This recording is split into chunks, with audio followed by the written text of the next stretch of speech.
नमस्कार दोस्तों। तो आज की इस वीडियो में हम लेकर के आए हैं ज्ञान बिंदु जीएस एकेडमी का जो 3 जून वाले रात को जो हमने टेस्ट पीडीएफ दिया था व्हाट्सएप ग्रुप पे, उसका फुल सॉल्यूशन लेकर के आए हैं। तो इसमें टोटल 50 प्रश्न है, लेकिन इस 50 प्रश्न की सहायता से 150 से 200 प्रश्न आपका आज छोटी सी वीडियो में रिवीजन होने वाला है। टोटल क्वेश्चन साइंस और टेक्नोलॉजी का है, जो कि रोशन आनंद सर के द्वारा जो टेस्ट सीरीज चलता है उसी पे आधारित है। यहाँ पे इस टेस्ट में जो है जो भी इसका भी मार्क्स, यदि जब टेस्ट बनाए हैं इसका भी मार्क्स 20 प्लस आ रहा है, वो लोग अपने आप को इनके ताकतवर समझे, क्योंकि टेस्ट का लेवल है। आप क्वेश्चन देखिएगा तब पता चलेगा कि इसमें कितना ज्यादा लेवल है इसका। तो 20 प्लस वाले सही लोग सेफ स्कोर में है, टेस्ट का अच्छी खासी लेवल था इसमें। तो चलते पहला क्वेश्चन की ओर। हाँ, और जो लोग व्हाट्सएप ग्रुप पे नहीं जुड़े हैं वो चैनल के मुख्य पेज पे जाकर तो व्हाट्सएप ग्रुप ज्वाइन कर सकते हैं, क्योंकि वहाँ प्रतिदिन 2 टाइम स्टेट प्रैक्टिस चलता है। बिहार पुलिस जुलाई में एग्जाम होगा, उसकी मद्देनजर रखते हुए 2 टाइम सुबह 9 बजे और रात को 7 बजे 2 टाइम प्रैक्टिस सेट चलता है यहाँ पे। चलते पहला क्वेश्चन की ओर। किसी तत्व का रासायनिक प्रवृत्ति निर्भर करता है। कोई भी तत्व उसका रासायनिक प्रवृत्ति किस पर निर्भर करेगा, तो वो संयोजी इलेक्ट्रॉन पर निर्भर करता है। जिसकी संयोजी इलेक्ट्रॉन कोई भी तत्व के है तो उसी पे वह धातु है या धातु है, अस्थाई है, सब गुण निर्भर करेगा संयोजी इलेक्ट्रॉन पे। तो सी नंबर, पहला का सी नंबर ऑप्शन करेक्ट होने वाला है। आवेश का मात्रा पूछे गया था, मात्रा कूलम होता है। इलेक्ट्रॉन की खोज जे थॉमसन ने किया था। प्रोटॉन की खोज जो है गोल्डस्टीन ने किया था। ये सब क्वेश्चन भी आपको छोटा छोटा रिवीजन रखना है। दूसरा है द्वितीय निषेचन पाया जाता है। डबल फर्टिलाइजेशन किसमें पाया जाता है, तो द्वितीय निषेचन केवल आवृत बीजी पौधा में पाया जाता है। आवृत बीजी को बोला जाता है जिम्नोस्पर्म। जिम्नोस्पर्म वैसे पौधा को बोलते हैं जिसमें फल और फूल दोनों लगता है। फल और फूल तो जिम्नोस्पर्म भी लगता है। एंजियोस्पर्म उसे बोलते हैं जो पौधा फल और फूल देता है, फल और फूल देता है। जिम्नोस्पर्म उसको बोलते हैं जो फल और फूल देता है, लेकिन उसका जो फल और बीज देता है, जो फल और बीज देता है उसको बोलते हैं क्या चीज, जिम्नोस्पर्म बोलते हैं। जिम्नोस्पर्म आपको पहला नंबर यहाँ से इस क्वेश्चन में आपको अंग्रेजी और हिंदी दोनों नाम भी याद रखना होगा, क्योंकि अंग्रेजी और हिंदी में जो इसका डाउट हो जाता है। कभी एंजियोस्पर्म दे देगा जो कि इजी लगता है ज्यादातर, और आवृत बीजी दे देता है तब फंस जाते हैं लोग। जिम्नोस्पर्म को बोला जाता है अनावृत बीजी। तो एंजियोस्पर्म उसको बोलेंगे जिसमें फल भी रहता है और बीज भी रहता है। और जिम्नोस्पर्म में फल रहता है, लेकिन इसमें जो फल रहेगा वो शंकु के आकार में रहेगा और टहनी के अंदर रहता है, टहनियों के अंदर रहेगा। और मतलब कि यह जो है इसको फल देने का तरीका जो एंजियोस्पर्म का है वो जिम्नोस्पर्म से भिन्न है। ये दोनों में मुख्य अंतर है। इसका आंसर हो जाएगा ए नंबर ऑप्शन, अनावृत बीजी जो होगा हो जाएगा इसका ए नंबर ऑप्शन में हो जाएगा करेक्ट आंसर। तीसरा क्वेश्चन की है। दूसरा है निम्न कथनों पर विचार करें। मानव शरीर का सबसे बड़ा अंग त्वचा है। तो सही बात है, मानव शरीर का सबसे बड़ा अंग त्वचा। मानव शरीर का सबसे बड़ा आंतरिक अंग यकृत है, यह भी सही है। सबसे बड़ा अंग आंतरिक अंग यकृत है। यदि जब अंग न रहेगा सबसे बड़ा ग्रंथि भी रहेगा, तो सबसे बड़ा ग्रंथि कौन है, यकृत है, लीवर जिसको बोलते हैं। मानव शरीर का सबसे बड़ा अंग यकृत है। इसका दोनों हो जाएगा सही, एक तथा सी दोनों, मतलब एक और दो दोनों हो जाएगा इसका आंसर। अगला H2S से हाइड्रोजन सल्फाइड से H2O का क्वथनांक अधिक होने का कारण क्या है। मतलब इस H2S से H2O का क्वथनांक अधिक है। इसका अधिक होने के कारण इसमें हाइड्रोजन बंधन बन रहा है। H2O में हाइड्रोजन बंधन बन रहा है, इसी कारण यह जो है इसका क्वथनांक अधिक होगा। तो सी नंबर ऑप्शन जो है इसका करेक्ट आंसर हो जाएगा, सी नंबर ऑप्शन। 5वां क्वेश्चन है भू स्थिर उपग्रह। भू स्थिर उपग्रह जो है उसके बारे में कथन दिया हुआ। पृथ्वी के किसी भी स्थान से ऊपर प्रतीत होने वाला संचार उपग्रह। पृथ्वी से ऊपर कोई भी उपग्रह हो वो भू स्थिर उपग्रह नहीं हो सकता। केवल विषुवत रेखा पर पड़ने वाले किसी स्थान से 36,000 किलोमीटर ऊंचाई पर होता है। 36,000 किलोमीटर ऊंचाई तो होगा, लेकिन कहाँ से उसको काउंट किया जाएगा, यदि जब वह इक्वेटर के किसी भी स्थान से, यहाँ इक्वेटर जैसे ये हो गया, यहाँ के किसी भी स्थान से यदि जब दूरी नापा जाए और 36,000 किलोमीटर फूट जाएगा तो उसको हम बोलते हैं भू-स्थिर उपग्रह, जहां पे जियो स्टेशन स्थापित है। तो इसका करेक्ट आंसर हो जाएगा बी नंबर ऑप्शन, केवल जो है विषुवत रेखा से नापा जाता है। अगली क्वेश्चन है, एक कार जिसकी सामर्थ्य 100 एचपी का है और 72 किलोमीटर की चाल से गतिमान है, इंजन द्वारा कार्य पर लगाया गया आरोपित बल। न्यूमेरिकल्स का क्वेश्चन है, इसमें आपको साइंस और टेक्नोलॉजी मिलेगा।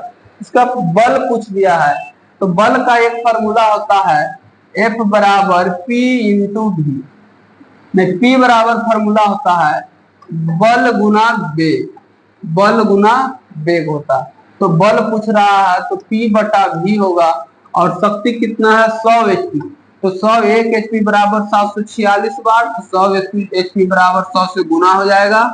और वेग कितना है 72 किलोमीटर। फिजिक्स किलोमीटर में नहीं देखना चाहता कोई भी चीज को, वह जो एमकेएस पट्टी का फिजिक्स में उपयोग होता है, यानी कि 7 उसको मीटर प्रति सेकंड में बदल लेंगे तो इतना हो जाएगा 5 चौके 20। एक शून्य से एक शून्य काट देंगे, इसको काटेंगे, द्वितीय 6 दूसरा 14 द्वितीय 6 और यहाँ पे जो है 3730 किलोमीटर, 3730 यहाँ पे जो है 3730 न्यूटन। डी नंबर ऑप्शन जो है करेक्ट हो जाएगा। यहाँ पे जो है डी नंबर ऑप्शन यहाँ पे सी दे रहा है आंसर। एक कार जिसकी सामर्थ्य 100 एचपी का, कोई कैलकुलेशन में तो गलती नहीं हुआ। एक बार फिर से देख लेते हैं इसका कैलकुलेशन। फॉर्मूला होता है P बराबर F इंटू वी। F बराबर फॉर्मूला हो जाएगा P बटा V। P का मान हो जाएगा 1 एचपी में 746 गुना 100 वाट, और आपका जो है 72 मीटर प्रति सेकंड में बदलेंगे 8 चौक 72, तो 746 पर डबल 0 बटे 20, 2 से काटेंगे, हाँ तो द्वितीय 6 1 दूसरा 14 3730, 3730 इसका करेक्ट आंसर हो जाएगा। डी नंबर ऑप्शन इसका करेक्ट आंसर हो जाएगा। छठा का डी हो जाएगा, 6 का डी हो जाएगा। सातवां है, ऑडियो और वीडियो टेप रिकॉर्डर में कौन सा रासायनिक पदार्थ का लेप रहता है? इसमें रहता है आयरन ऑक्साइड का लेप रहता है, तो ए नंबर ऑप्शन इसका करेक्ट हो जाएगा। आयरन ऑक्साइड का। सोडियम हाइड्रोक्साइड को NaOH बोला जाता है, सोडियम हाइड्रोक्साइड को। सिल्वर आयोडाइड का AgI बोला जाता है, सिल्वर आयोडाइड। और मैग्नीशियम हाइड्रोक्साइड के MgOH का होल्टॉइस बोला जाता है। ये सभी सूत्र है जो इम्पोर्टेंट है।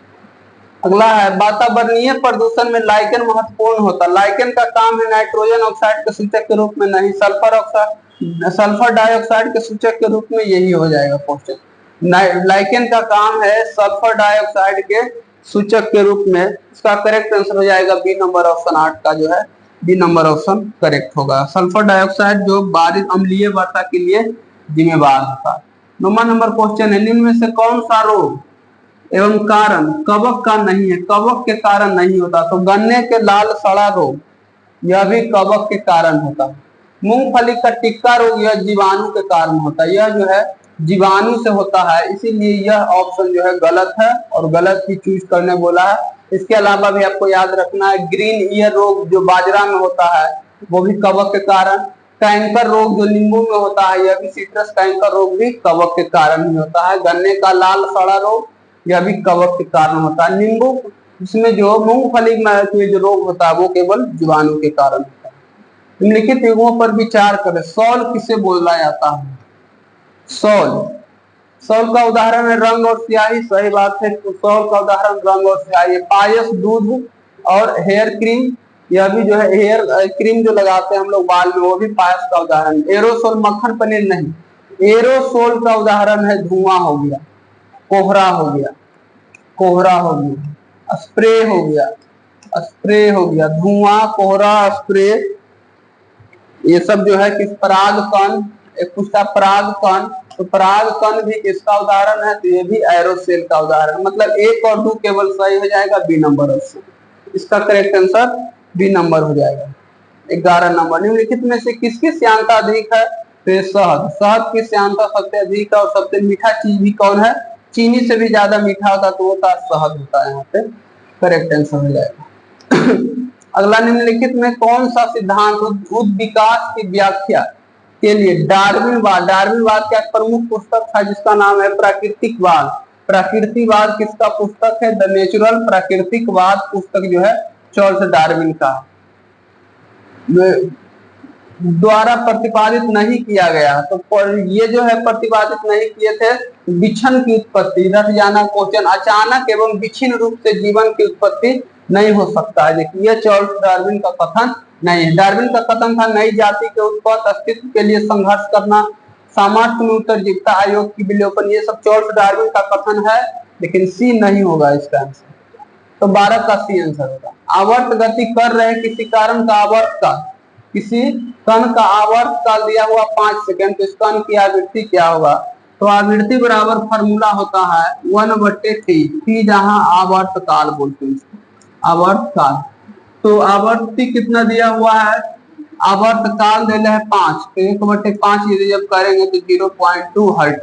0.2 हर्ट्ज मतलब कि सी नंबर ऑप्शन इसका करेक्ट आंसर हो जाएगा। 13 का सी नंबर ऑप्शन करेक्ट होगा।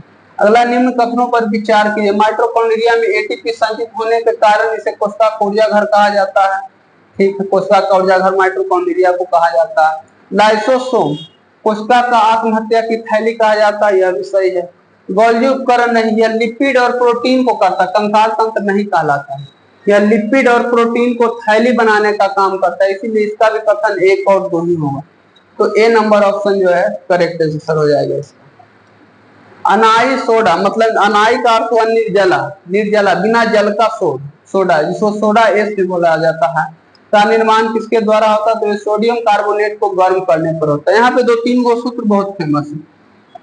सोडियम कार्बोनेट को बोला जाता है Na2CO3, इसको बोला जाता है सोडियम कार्बोनेट, और इसी को बोला जाता है धोने का सोडा। इसमें जल लगा देगा तो धोने का सोडा हो जाएगा, धोने का सोडा हो जाएगा। और एक होता है NaHCO3, इसको बोला जाता है खाने का सोडा, खाने का सोडा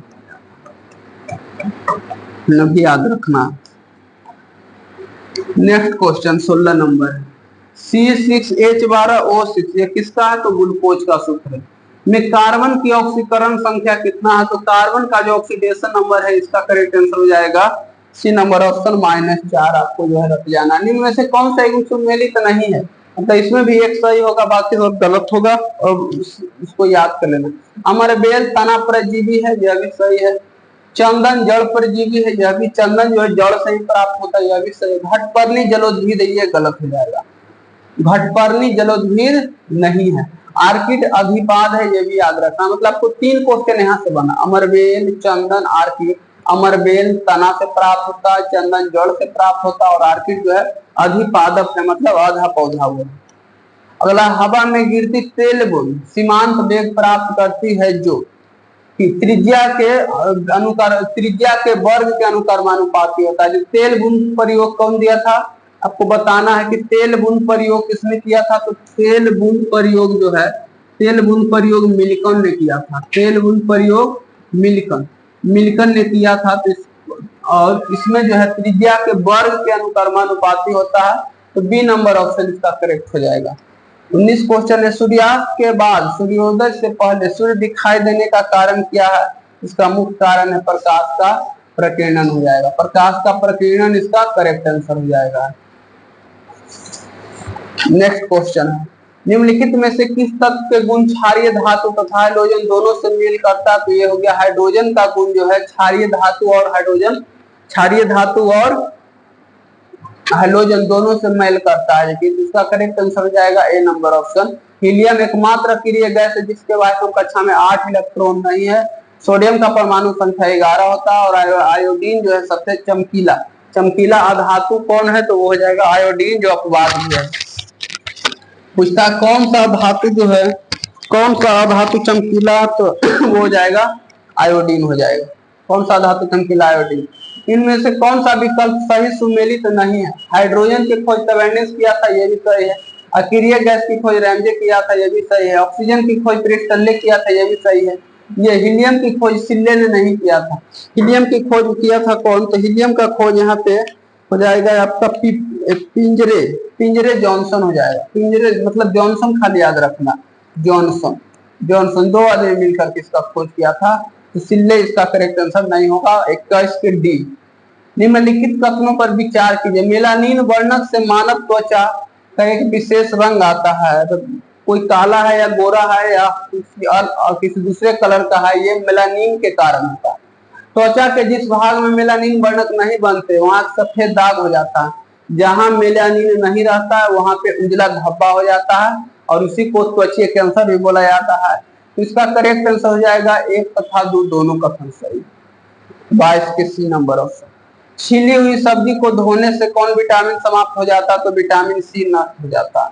विटामिन के रक्त को थक्का बनाने में मदद करता है। विटामिन डी से कम सिलिकेटस होता है और विटामिन ए के से रेटिनॉल होता है। पराश्रव्य तरंग के संबंध में निम्न कथनों पर विचार करें और कूट की सहायता से सही उत्तर का चयन करें। ध्वनि तरंग के 3 तरह का होता है, श्रव्य तरंग, अपश्रव्य तरंग और पराश्रव्य तरंग। जो 20 हर्ट्ज से कम रहेगा वो श्रव्य हो जाएगा। जो इसका हम लिख देते तीनों की तीनों। श्रव्य तरंग उसको बोलेंगे जिसकी आप फ्रीक्वेंसी जो है 20 हर्ट्ज से कम रहे। 20 हर्ट्ज से कम रहे उसको बोला जाता है अवश्रव्य तरंग। श्रव्य तरंग उसे बोलते हैं जिसकी जो फ्रीक्वेंसी 20 हर्ट्ज से 20,000 हर्ट्ज 20,000 हर्ट्ज के बीच रहता है, जिसे हम लोग सुनते हैं। इसी तरंग को हम लोग सुनते हैं। और एक होता है पराश्रव्य तरंग। पराश्रव्य तरंग जो है जिसका प्रयोग सोनार और चमगादड़ में होता है, इसका जो फ्रीक्वेंसी होता है वो बहुत अधिक होता है, 20 हर्ट्ज से अधिक होता है। 20 हर्ट्ज से अधिक होता है, इतना तेज होता है कि इसकी परावर्तन के कारण चमगादड़ अपना शिकार को ढूंढ लेता है। तो इसके बारे में कथन देखना, इस तरंग की आवृत्ति 20 हर्ट्ज से 20,000 हर्ट्ज के बीच होता नहीं। पराश्रव्य तरंग का ये किसका वैल्यू होता है? तो ये होता है वैल्यू श्रव्य तरंग का। और क्वेश्चन में था पराश्रव्य, तो ये नहीं होगा। इस तरंग का तरंग है अपश्रव्य तरंग तथा श्रव्य तरंग की तुलना में काफी अधिक होता है, ये सही हो सकता है। भूकंप और ज्वालामुखी के उद्गार से पहले इस तरंग का उपयोग होता है। तो यहाँ पे जो है इसमें 25 का आंसर हो जाएगा सी, दोनों सही है। यहाँ पे 1, 2 और 3 इस तरंग 20,000 के बीच होते हैं। इसका 2 और 3 दोनों सही हो जाएगा। इसका 2 और 3 जो है दोनों सही हो जाएगा, इसका आंसर हो जाएगा। तो 2 और 3 वाला आंसर है ही नहीं। इसका करेक्ट आंसर इसमें हो जाएगा केवल 2 और 3 सही है, तो इसका नन ऑफ दीज आंसर हो जाएगा। इसका आंसर जो है नन ऑफ दीज हो जाएगा। तो 24 का जो है डी नंबर ऑप्शन मार लेना है। 24 का क्वेश्चन बोला है कौन गलत है, क्वेश्चन क्या बोला एक बार फिर पढ़ ले। इनमें से कथनों पर विचार करो, कूट की सहायता से सही उत्तर का चयन करें। जो सही है वो, इसकी तरंग की आवृत्ति इतना नहीं होता है पराश्रव्य तरंग की, ये तो ऐसा ही गलत है। अपश्रव्य तथा श्रव्य तरंगों की तुलना में काफी अधिक होता है, ये सही हो जाएगा। इसका केवल 2 और केवल 2 ऑप्शन नहीं है, तो इसका आंसर हो जाएगा नन ऑफ दीज हो जाएगा। सीधा से नन ऑफ दीज मारना। उत्कृष्ट गैस निष्क्रिय होते हैं, इसका कारण क्या है? क्योंकि वो अस्थायी होता है, यह भी सही है। और इसका आयनन विभव भी उच्च होता है, तो मतलब ए और बी दोनों सही हो जाएगा। 3 नंबर ऑप्शन 25 का सी हो जाएगा। यहाँ पे 20 मीटर की वेग से सीधे ऊपर फेंका गया गेंद का महत्तम ऊंचाई प्राप्त करने के लिए 6 सेकंड का समय वापस आता है। तो ऊंचाई ज्ञात करें। तो महत्तम ऊंचाई जब ज्ञात करना, उसका फॉर्मूला होता है u²/2g। u का वैल्यू कितना है? वेग 20 के वेग से फेंका गया, g का मान हो जाएगा 10, 2g है तो आगे 2 लगा देंगे, गुना करेंगे 10 दूना के 20, एगो खत्म हो जाएगा 20 मीटर। इसका करेक्ट आंसर हो जाएगा बी नंबर ऑप्शन जो है 9th का में पढ़ना है फिजिक्स में, u²/2g। नेक्स्ट क्वेश्चन है, रॉकेट को चलाने में प्रयुक्त जो ईंधन होता है, जो यूरेनियम होता है, उसमें प्रयोग होता है प्रणोदक। क्या कहलाता है? उसे प्रणोदक बोला जाता है। इसी से रॉकेट चलता है। किसी ठोस के आधार के संपर्क में आते इसके चारों ओर मटर के प्रतान का लिपटना एक अच्छा उदाहरण है। तो यह इसका हो जाएगा स्पर्शानुवर्तन हो जाएगा। तो करेक्ट आंसर हो जाएगा 29 का ए, स्पर्शानुवर्तन हो जाएगा। जो पौधा गुरुत्व की ओर गति कर रहा है उसे गुरुत्वानुवर्तन, जो प्रकाश की ओर गति कर रहा है उसे प्रकाशानुवर्तन होगा। नेत्र लेंस की फोकस दूरी कम हो जाने से कौन सा दृष्टि दोष होता है? तो नेत्र लेंस की फोकस दूरी कम हो जाने से यहाँ पे निकट दृष्टि दोष उत्पन्न होता है। और निकट दृष्टि दोष के उपचार के लिए जो है अवतल लेंस का प्रयोग होता है, अवतल लेंस का। और दूर दृष्टि दोष के उपचार के लिए जो है उत्तल लेंस का प्रयोग होता है। इसका करेक्ट आंसर हो जाएगा ए नंबर। और जरा दृष्टि दोष के लिए अभिमुखता का प्रयोग होता है। अगला है, एल्यूमिना का विद्युत अपघटन करने में क्रायोलाइट मिलाने के कारण क्या होता है? तो एल्यूमिना का गलनांक जो है घट जाता है। तो 31 का यहाँ पे हो जाएगा बी नंबर ऑप्शन। एल्यूमिना का गलनांक घट जाता है, एल्यूमिना का गलनांक जो घट जाता है, 31 का बी करेक्ट हो जाएगा। किसी तरंग की आवृत्ति 120 हर्ट्ज है तो इस तरंग के द्वारा 2 सेकंड में उत्पन्न कंपन की संख्या होगा। तो कितना इसमें कंपन होगा, तो कंपन की संख्या बराबर फार्मूला होता है 2 गुना आवृत्ति, 2 गुना न्यू, तो 2 से इसमें गुना कर देंगे तो 240, 240 कंपन होगा इसमें। तो डी नंबर ऑप्शन इसका करेक्ट हो जाएगा। 32 का डी नंबर ऑप्शन यहाँ पे राइट हो जाएगा। 33 है द्रव चलित ब्रेक किसके नियम पर कार्य करता है, तो द्रव में चला हुआ ब्रेक जो है यहाँ पे पास्कल के नियम पे आधारित रहता है, तो यहाँ पे करेक्ट आंसर हो जाएगा ए। बर्नौली का नियम से छत और जो है झोपड़ियां उड़ जाती है, वो होता बर्नौली के नियम से। आर्किमिडीज जो दिया था वो उत्प्लावन का नियम दिया था। उत्प्लावन का नियम किसने दिया था, तो आर्किमिडीज दिया था। और न्यूटन का नियम तो जानते ही होंगे, इसमें 3 नियम होता है, प्रथम नियम, द्वितीय नियम और तृतीय नियम होता है। वह कौन सा जंतु है जो अपना ऊपरी जबड़ा हिला सकता है, तो वो मगरमच्छ है। मगरमच्छ जो है अपना ऊपर वाला जबड़ा को हिला सकता है, तो इसका करेक्ट आंसर हो जाएगा ए नंबर ऑप्शन। तकनीकी युक्ति जिसे नेत्रक कहा जाता है, यह एक प्रकार का ड्रोन है, जो ड्रोन है जो बिना आदमी के उड़ता है, तो इसका correct answer C number option हो जाएगा। यह एक मानव रहित हवाई यान है जो 300 मीटर ऊंचाई तक उड़ सकता है, 300 मीटर ऊंचा तक उड़ सकता है। अगला क्वेश्चन है जंतु और उसमें मौजूद गुणसूत्रों की संख्या में कौन सुमेलित नहीं है, तो बंदर में 42 गुणसूत्र होता है, यह भी सही है। मनुष्य में 46 होता है और मेढक में जो है 26 होता है, 26 होता है, तो ये वाला गलत हो जाएगा। और चिंपैंजी में 48 होता है। गेट सटा चिंपैंजी में 48 होता है और मेढक में 26 होता है और मनुष्य में 46 और बंदर में 42 होता है, तो इसका करेक्ट आंसर जो है बी नंबर ऑप्शन रॉन्ग हो जाएगा।